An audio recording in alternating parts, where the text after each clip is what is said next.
folks. Welcome to the Prepared Homestead. This is Travis. Thank you all for stopping by to watch. Today, I want to talk predominantly about inflation and how, well, as we all know, they're lying to us, okay? They're just absolutely lying to us. The recent numbers came out of 7.9% inflation. And everyone's looking around and looking at what they're paying for things, and they're saying, everything I'm paying is increased more than 7.9%. Where are they coming up with this number? We're going to talk about that and what I feel probably the real inflation number is and how significant that is and who's to blame for it. I also want to talk about a few other just random news things. Before I get started on that, there's been a lot of talk online in different homesteading and prepping groups, and I've had people ask me this, of where's a good place to buy seeds. And you know, we talk about it all the time. That is one of the most important things that you can include in your preps is seeds, but not just any seeds. You need good quality seeds. And a lot of times, you know, not knocking it, but you'll see these deals where you can buy a bucket of prepper seeds that are sealed. Sometimes you don't know how old those seeds are, and just how the quality of those seeds.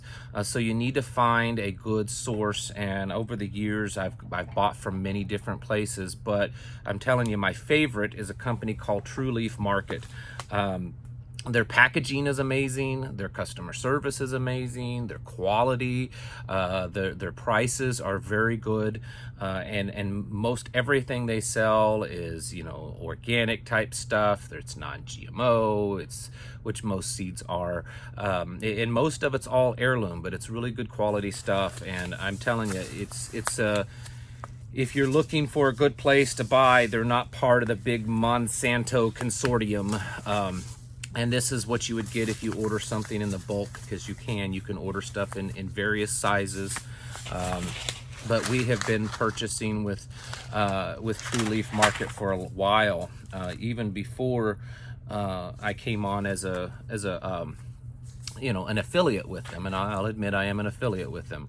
But long before that, I've been ordering from True Leaf Market, and that's why I agreed to be an affiliate with them, because I was already a customer, and I think they're a really great product. I love how the vast majority of the seeds that I purchase from them, they come sealed in a Mylar resealable bag, especially if you order more than the very smallest amount.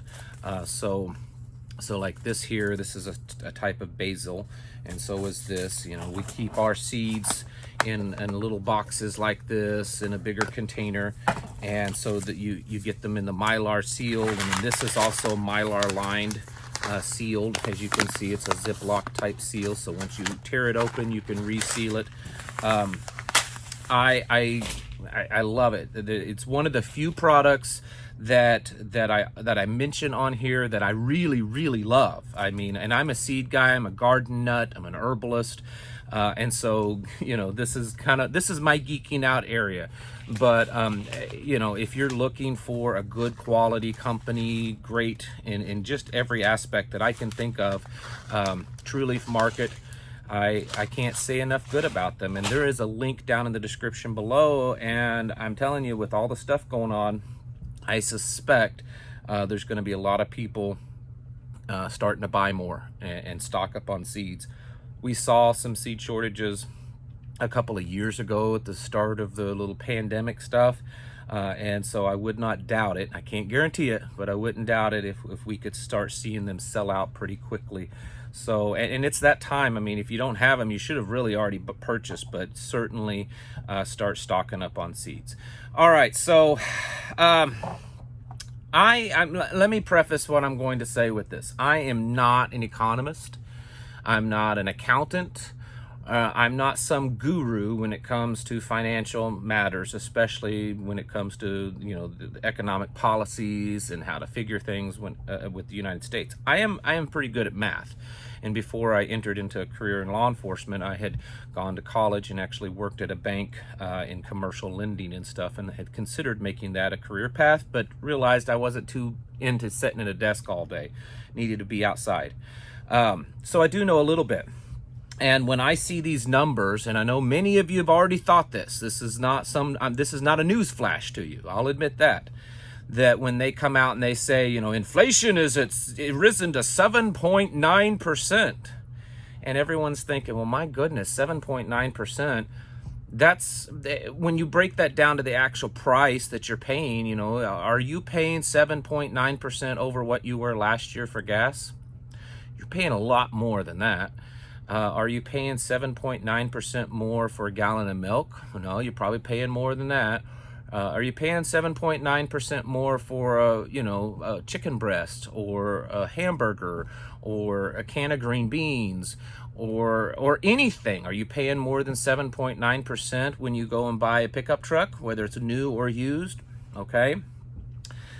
Well, for a long time, myself and many others have said that this inflation that they put out, the numbers are just bunk. They're absolute bunk, and they're doing this to try to keep people kind of under wraps, to keep people from panicking. They don't want people to see that, man, inflation is getting just out of control. You know, well, it's not too bad. It's not too bad. I mean, it's a little high, but it's not too bad. But I'm here to tell you that it is. It's bad. And it's going up, it's skyrocketing, and I believe as all the things continue in this world, it's going to continue to go up. And like I said the other day, are we in that neighborhood of hyperinflation? No, not technically, we're not. But are we headed down a path that could result in hyperinflation happening quickly? Yes. If you look at the history of the Weimar Republic in Germany, hyperinflation happened quite rapidly within just a few months' time. If you do the research and see where we're at the point where they were dealing with a little higher inflation, and to the point that it went into the hyperinflation, was a very short time period. I mean, it was almost overnight, not quite, but it was nearly overnight that the people there in Germany went from, you know, things being pretty normal and their money having a fairly normal buying power, at least being able to go out and purchase the things. It was a little bit more expensive, but they could still do it, to you couldn't purchase anything, and it cost, you know, millions and millions of dollars, or millions and millions of francs or marks to purchase a cup of coffee, because it was so outrageous. Same way with Venezuela, same way with many other countries that went through this. So is it possible? Absolutely, absolutely. And if our policies and the things that we're doing don't change, that's where we're headed. Yesterday on my Patreon channel, I talked about Biden's new executive order, which he issued Wednesday, 2 days ago, telling the federal government under his purview to start investigating and coming up with policies to implement digital dollar. Okay. And if you're not on my Patreon, you can go over there and watch that. This is getting the ball in motion for digital dollar. I suspect there's probably going to be a crash of this dollar, our paper currency, at some point, so that the digital dollar can take fully hold. Because without something like that, people aren't just going to, okay, I'll throw away my paper currency and accept a digital. Some will, but not everybody. But this inflation is outrageous. Look at this chart here, is from the St. Louis Federal Reserve, okay? And this is basically the inflation rate less food and energy. So if you take food and energy out of all the things that they figure inflation for, you come up with a net number of 19.7%, okay? 19.7% is the inflation. And before I go any further, I think just the whole way that inflation is just talked about is ridiculous anyways, because when they tell you a number, whether it's 5, 10, 15, 20%, that's just inflation over the last year, okay? So let's just say the inflation rate was 20% right now. That would mean that prices have increased 20% over last year. Well, how much have they increased from 5 years ago, 2 years ago, 10 years ago? Are you making that much more money? Has your salary increased that significantly in the last 3 or 4 years? Most people are going to say no. I mean, there's going to be some, you've advanced in your job, gotten a promotion, stuff, but the average person over the last 3 or 4 years, your salary hasn't increased that significantly. And if you looked at something like the cost of a loaf of bread over the last 3 or 4 years, it's gone up much more than your salary. So anyways, back to this inflation number. So they're saying, this is the Federal Reserve, we're going by their numbers. that the inflation rate taking out food and energy is 19.7%. Okay, well, they're saying overall inflation is 7.9. So how do you get that? Well, I did some digging. The Department of Labor and Bureau of Labor and Statistics is saying that the inflation rate for energy, not just fuel, but energy, is at like 25.6% or so. Now, this number is at the end of February, and here we are 11 days into March, and as we all know, the prices of fuel has skyrocketed in those 11 days. So what would it be today? Probably 35%, but let's just take their number of 25%.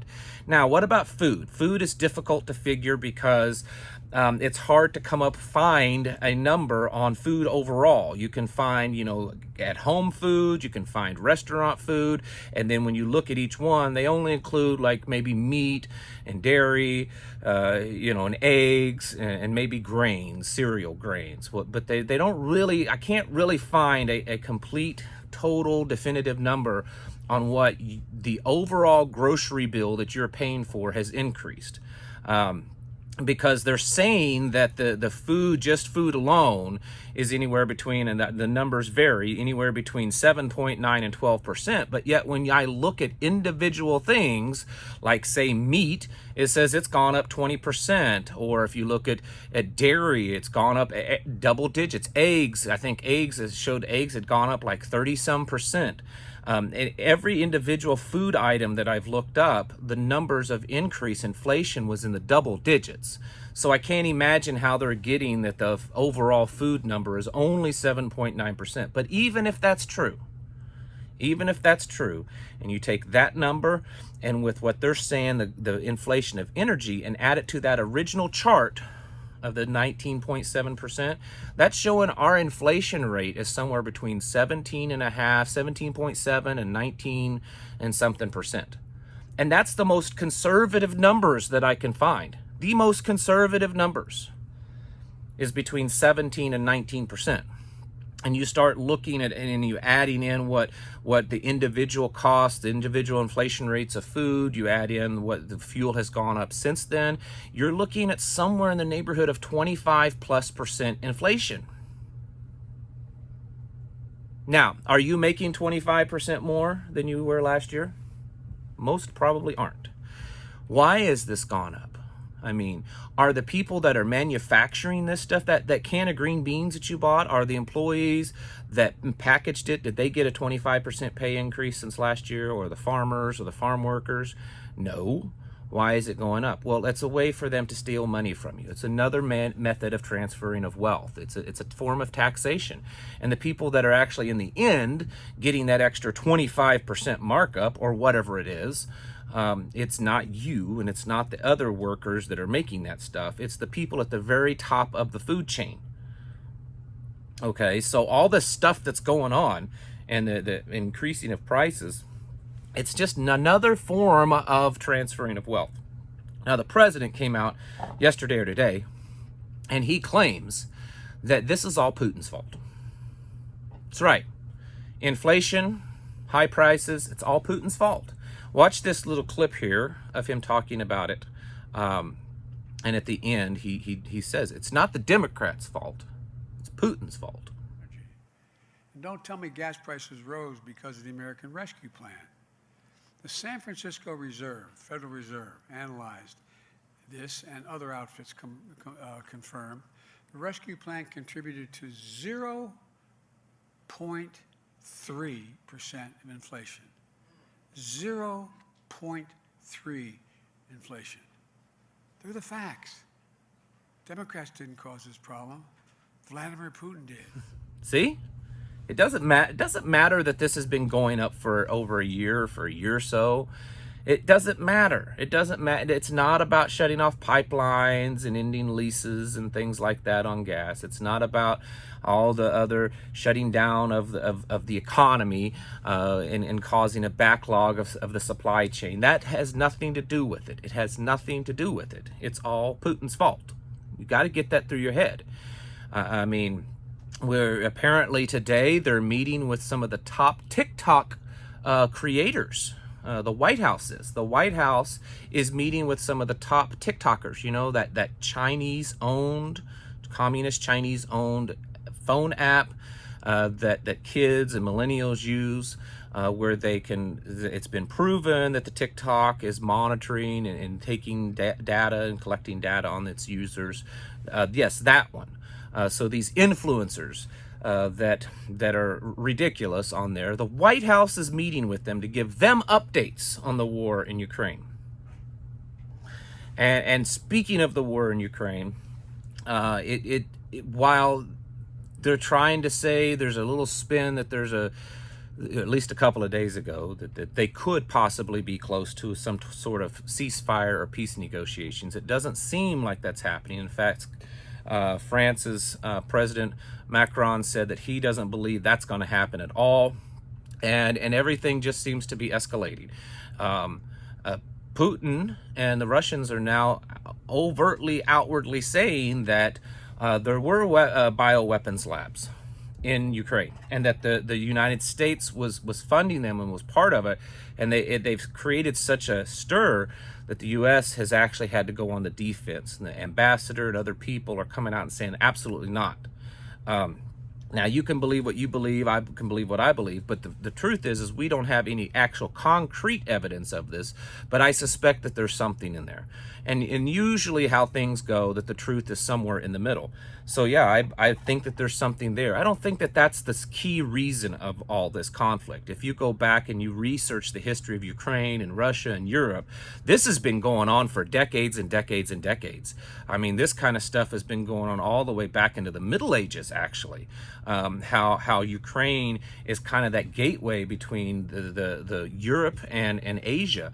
And so there's been conflict there always, almost always throughout, you know, any kind of recorded history. So this is nothing new, but certainly I believe everything that's playing out, it's all orchestrated. It's all part of this proxy war that I believe that is, I had mentioned weeks and weeks ago, that I think that was going to be the big thing of a proxy wars between big powers using the little guys to do them. And that's exactly what we're seeing here with Ukraine. And certainly there's innocent people involved, but the powers on both sides, I think that it's part of this great reset, and we're going to see probably technology, we're going to see increased cyber attacks, all of those things, and then of course food shortages and energy shortages that will compel people, force people to have to embrace more alternative technological advances in energy. This is all planned out. It's all part of the net zero carbon emissions plan. It's all part of the Great Reset, the United Nations 2030 and 2050 plan. Everything that's happening fits perfectly in that. So you can't, I can't sit back and say, well, it's a coincidence that it all fits with it. It fits with it because it's all planned, folks. So continue to prepare, because these inflation rates, the cost of stuff, it's going to continue to go up. It's not going to end, even if, and this is a big if they negotiated peace today, you could not expect the prices of stuff to decrease, because the sanctions would stay for probably a long time, maybe years, because of what's happened. It's not like Ukraine's going to be able to just start tomorrow planting their crops for the year. So all the stuff, at least for the next year, is going to continue to be bad. And I suspect that what we're seeing is the beginning stages of more further expanding global conflict, World War III and all that kind of stuff. So continue to get ready, folks. Continue to prepare. Stock up on the foods you need to, and seeds. You know, you can't grow garden without plenty of seeds, so certainly do that also. All right, folks, thank you for watching, and I'll catch you in the next video.